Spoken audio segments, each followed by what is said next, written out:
An application link is what we mean by a link between two different apps. I need to give a unique name here, so let's say I give a demo JIRA DOS as the name. After you select the applications, click on Map Apps. So that will take you to the next screen where it will ask you for all the required details for logging into the different applications. In the case of JIRA, it only needs 3 different things, URL, username, and password. But for IBM DOS, you need a number of things. One is the DWA URL, and of course you need a username, password. And for DOS, we are using the auth authentication mechanism. So you also need a consumer key and a secret, which you need to configure on the DOS side first before you actually configure it on ConnectALL. I'm just going to copy this across from the existing connection that I have, so I don't have to waste my time. Okay, so that's the URL for JIRA, the username and the password. And for DOS, this is the DWA URL. So I'm going to get the username. The consumer key and the shared secret is same for us, but obviously you can configure it differently. The next thing before we proceed is a conflict management strategy, which Doug was mentioning earlier. So basically at the moment we support 3 different kinds of conflict management strategy. One is master slave, the other one is last in, and the next one is first in. By master slave, what we mean is, if you select any of these applications as master, and if there is a conflict occurring on both the applications at the same time, a change is happening on both the applications at the same time, then the changes happening on the master application will override the one on slave. So that's what is master slave. If you select first in or last in, you don't need to select an application, because suppose if you're selecting first in, then whichever change happened first, even if it is by milliseconds, whichever change happened first will override the other one. It's the same for last in, whichever happened last will override the other one. So that's the conflict management strategy. Of course, you have a small description here if you click on this help icon. And I'm going to select IBM DOS as the master for this demonstration. Just you can pick whichever one you want. So after selecting all the information, you can click on configure, and that will go and talk to the respective applications and come back with a list of metadata. Now the metadata will be different for different applications. For example, for JIRA, you have the project and the issue type. Let's say I'm going and selecting the project as DOS. And let's say the issue type is going to be requirement. And for DOS, you have a separate set of metadata, catalog, module, and ticket type. Right now, we only support a requirement on the ticket type. Let's say I select the catalog. Depending upon which catalog I select, I can see the available modules here. I selected a test project here, and I'm going to select the module as mod 1 because that's the one we have configured for our demonstration. You also have a set of advanced properties down here. So there are a number of properties. One is date formats. That's not actually important for IBM DOS or Atlassian JIRA because both of them supports time zones and doesn't matter much. But for applications like HP Quality Center, you need the date format to actually extract the comments. So that's where it becomes important, and you will have to give all the supported date formats in this particular configuration. The next one is attachment URL markup. What this means is ConnectALL has 2 ways of syncing attachments. One is you can physically sync the attachments from one application to the other one over the network. It will be physically syncing the attachments. But at the same time, in order to save network or probably for better performance, some or most of the customers actually opt for syncing only the attachment URLs. So in that case, there are 3 different ways you can sync the URLs. You can render the URL as HTML or in wiki markup language, or just as plain text. So this is a configuration which will let you select that. Then you have 2 options here, sync user and sync password. What that means is in the initial screen when you have created, when you have configured, you have given the administrator username password for JIRA as well as for DOS. But some people don't like it because they don't want to use the administrator password or username for the actual syncing. So in that case, you can give a different username password here, which will be used for the syncing purpose. So if this is left blank, then obviously the administrator username password will be taken. And this is an important property here, poll query. What that does is, by default, ConnectALL goes and looks into the application and finds out all the updated records after the last sync. That's what ConnectALL does by default, and then try to sync it across. But if there are special conditions you need to inject, for example, from JIRA, you say that, okay, sync only the tickets which has got a particular custom field set on it. So in such cases, you can actually add a poll query here, which will be appended to the query that we are using while fetching the records from the application. So that's what you can use the poll query for. And at the end, you have something called a time difference. So this is useful when the server where ConnectALL installed has a time difference with the server where IBM DOS is installed. In our experience, in both the cases we have done, in all the cases we have done, there is a, I think it's -1 hour or 2 hour delay between the DOS side and the ConnectALL server. So in those cases, you can just keep the time difference here. For JIRA, the time difference doesn't matter because the sync user account can be in the same time zone as the ConnectALL server, and then everything will work fine. So DOS doesn't support that, so you need to actually have a time difference ended here. So that's what you do on the entity mapping, and then you click on configure fields. What it does is it goes back and fetches all the available fields on the applications, and for each application, for each field, it will come back with a separate set of metadata as well, depending upon the application. For example, JIRA has metadata like searchable or custom, whether it is a required field, so those kind of metadata. And for DOS, you can see the type is coming out, and obviously whether it is a read-only field or not, that also comes out. And you can at any point search based on these properties. Once you get all the fields, that's when you start mapping the fields. So suppose if I want to map summary in JIRA, I just need to select summary in JIRA. And on DOS, it's normally mapped to object short text. So you can select those fields on both sides and then select the direction where the mapping should go.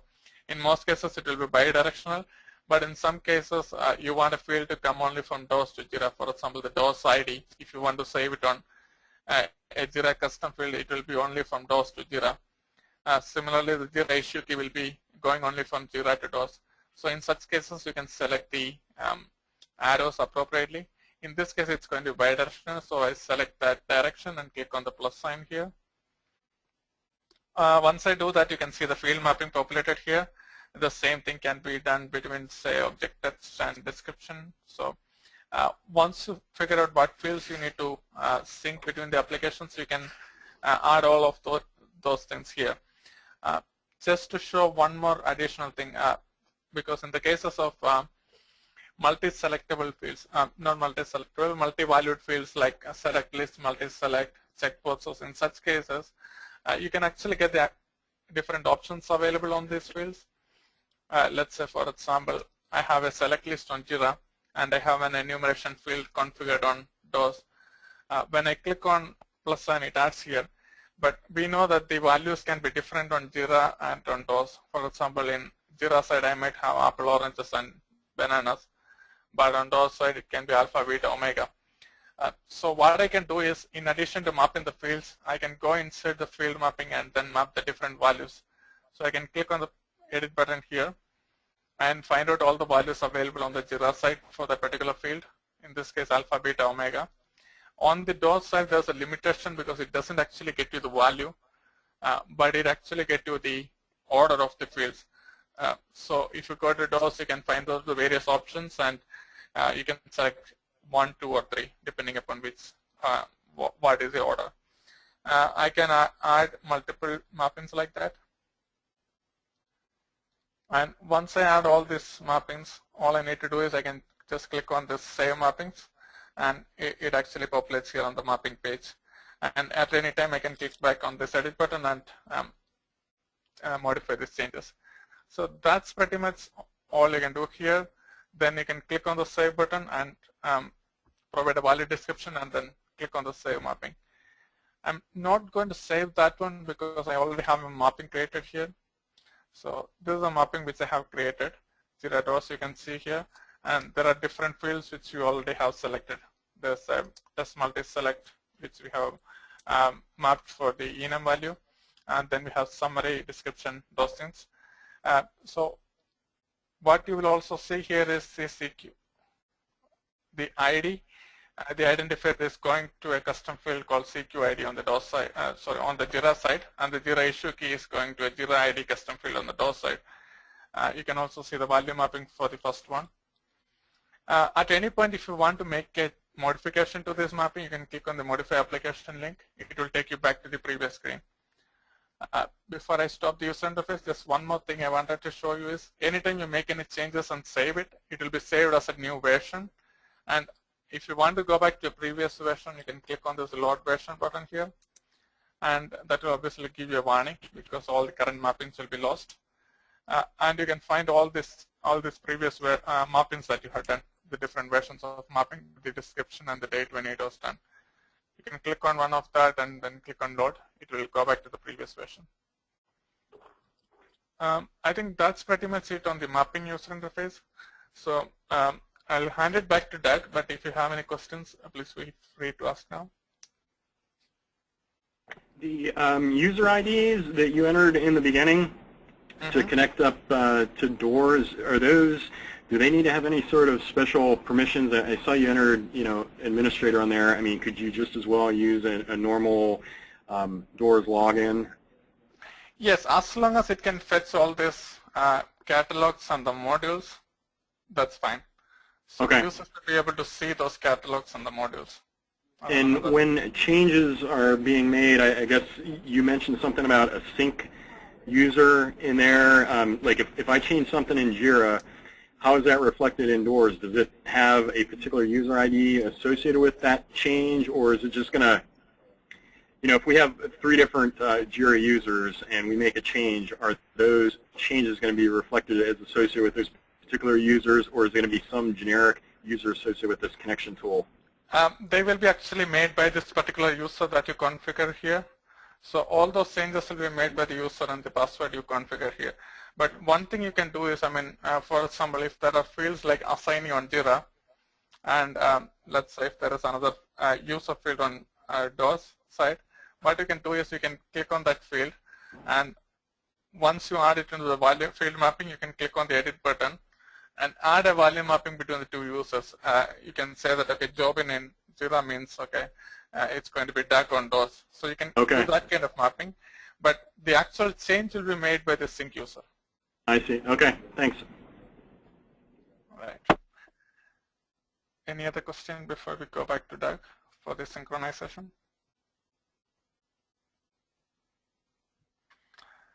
All right, Doug, let me make you the presenter. Yep, you're all ready. Okay, everybody can see my screen now? Back and forth, right?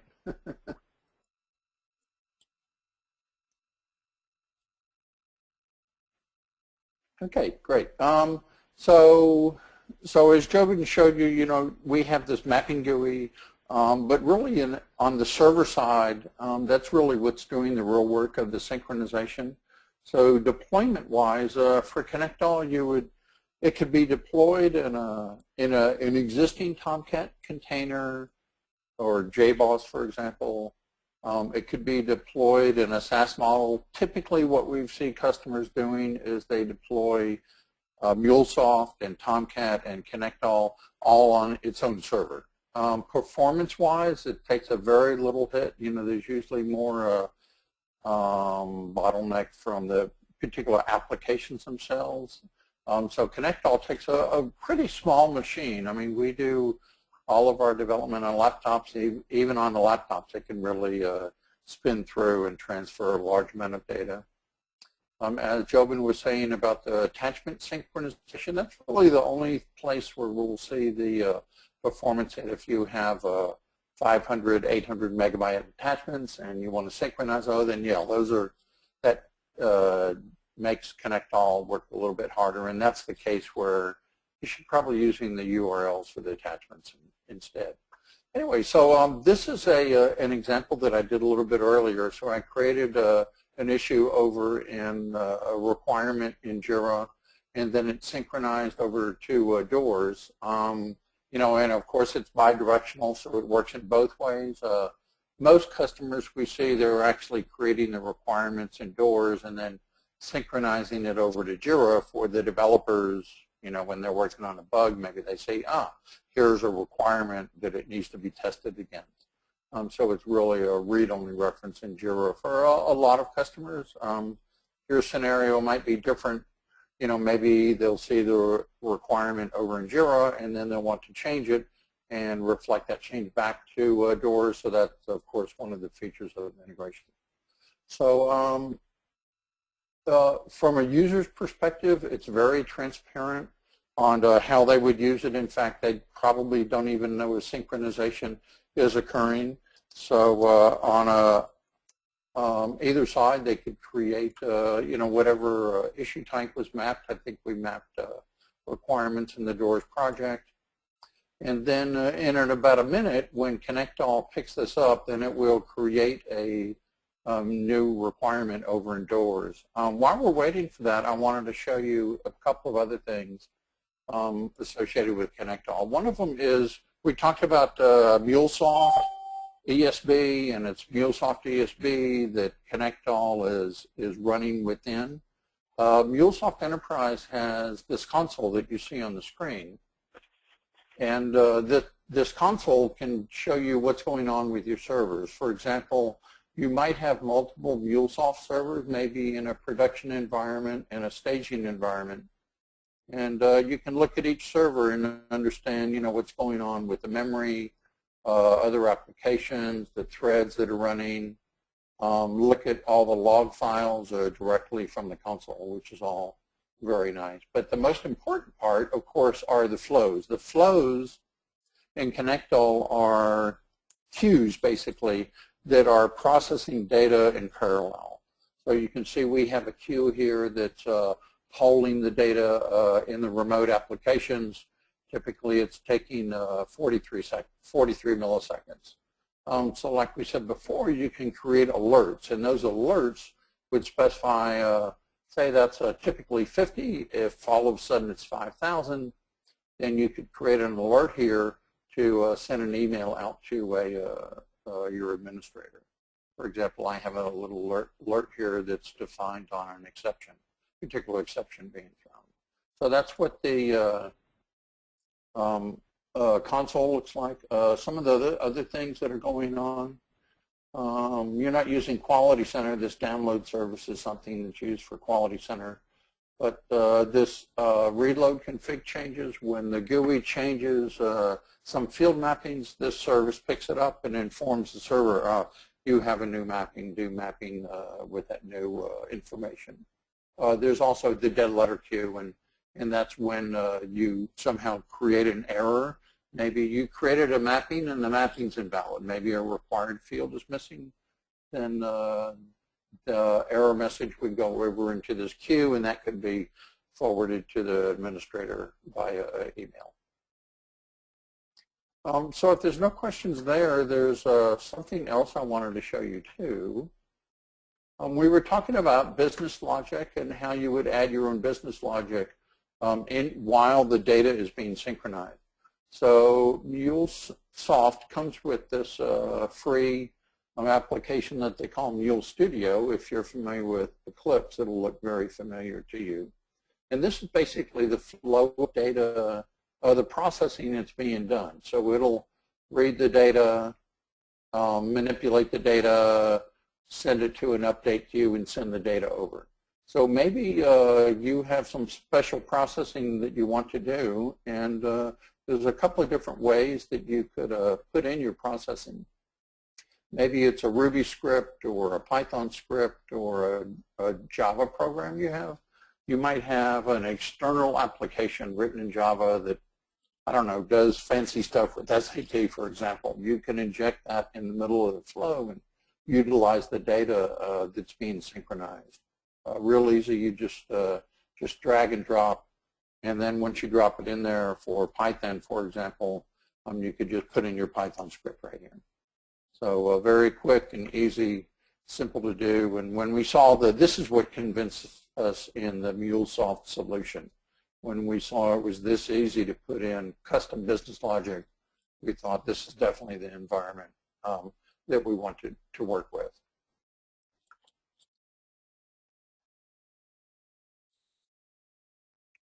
Okay, so if we go back to what we were looking at before, let me find that screen.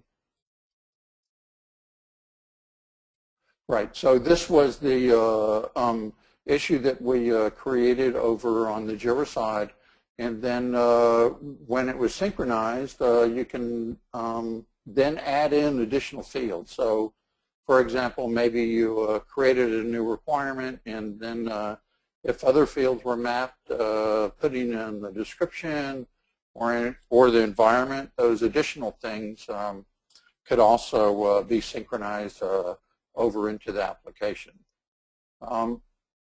Also, if I look over in doors, actually let me show you on the doors side. Let me pull up the doors user interface.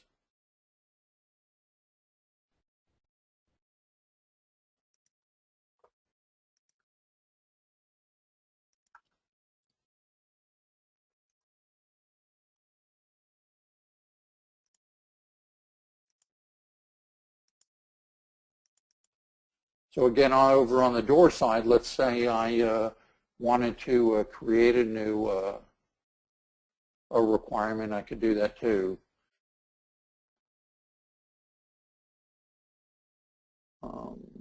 Maybe I'm in the wrong interface here. Jobin, could you give me a hand here? Is this, can I create a new requirement in this user interface? No, I don't think so. So you'll have to probably go back to the client. So. Yeah, that's what I was thinking. This one here.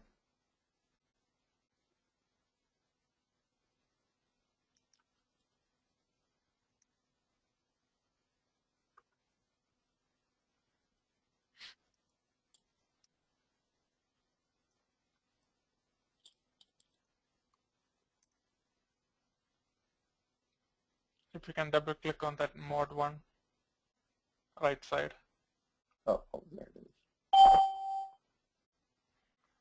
Yep, and then you can insert on the top. So yeah, if I inserted something here and then within that module, yep.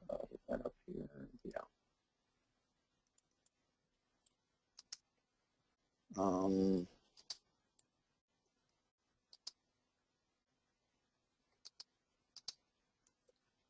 For example, save it and close it.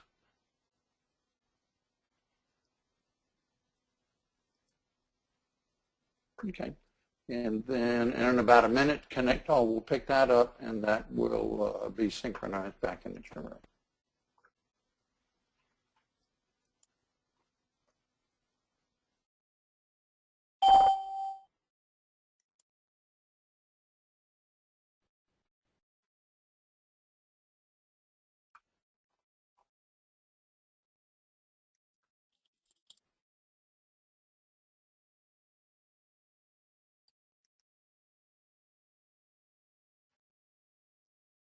Okay, so it's pretty much as simple as that. So everything sort of runs in the background, and we can also control that synchronization and what direction that might go.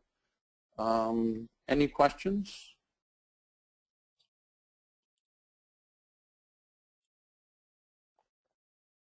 I know Jobin can hear me. I don't have any. Okay.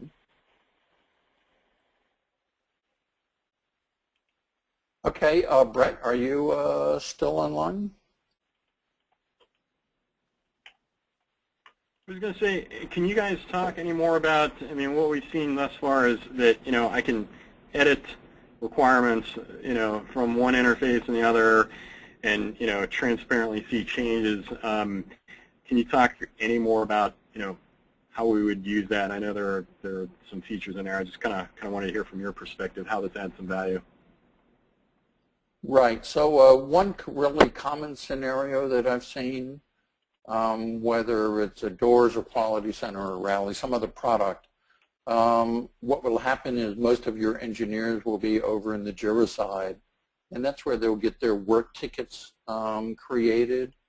So as they're working on their ticket, it would be useful for them to be able to see not only the bug that they're solving, but also what requirements associated with that. So they might see a requirement and they'll be doing testing, so they'll create a ticket associated with that requirement that's maybe a bug.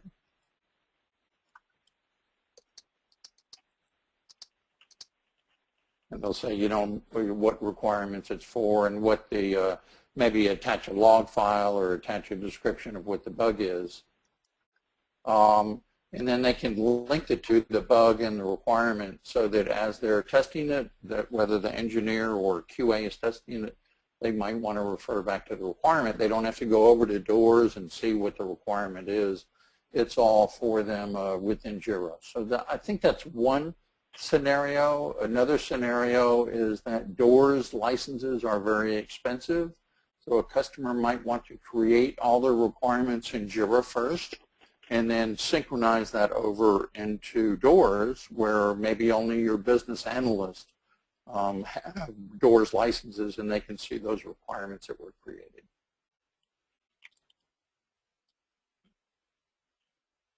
And can you say anything about, I mean, we haven't got access to our doors server here yet. That's supposed to happen at the end of the month. I know there's some capability in doors to sort of, you know, as you're going along and baselining requirements that were in modules.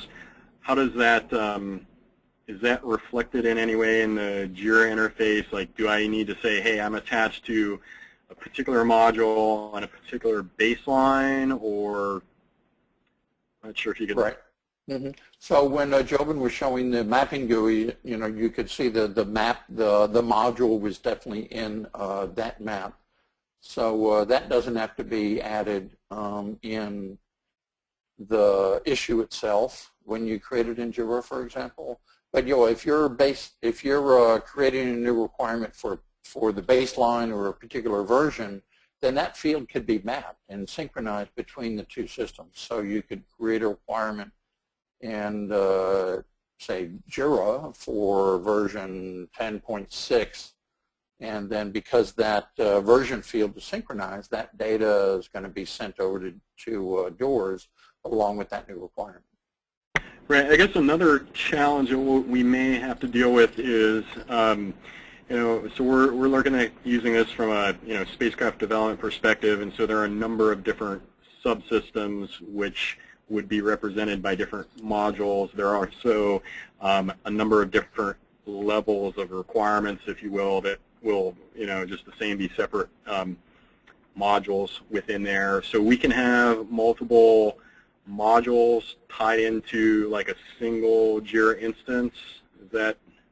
Mm-hmm. Mm-hmm. Okay. And you might do it by, you know, like a JIRA project would be tied to that particular module within doors. Can you have, can I have a single like JIRA project that is tied to multiple then modules? Yeah, yeah. So okay. it might, right. you know, you might want something more flexible than that. Define what that the selection criteria is. In other words, how do you know which requirements in JIRA go to a specific module over on the door side? And right. then use the poll query functionality to basically partition that data properly. Maybe by product name or a release number or, you know, whatever, however you would define that. Okay, thanks. Mm-hmm. Sure, sure.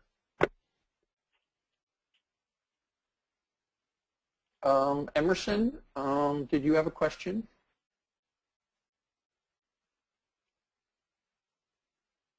It says, well, the question is, I'm reading this in the chat box. Okay, you can't talk. That's okay. I don't have a problem with that. I talk really well. Anyway, it says, he has a question, how JIRA works with the read, modify, and create access on doors. Well, as you saw, when you do your mapping, you have a particular sync user ID for that particular module. So if you want data to be synced from JIRA to doors, of course that user, that sync user for that module is going to need to have edit and view and create access on the door side. Of course, you can create multiple mappings. So maybe for a different mapping, you would use a different user ID that has the proper permissions for that module, for example. Hope that answered your question.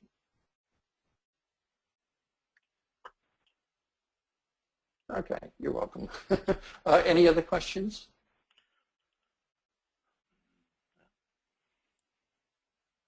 Well, thanks for everybody's time today.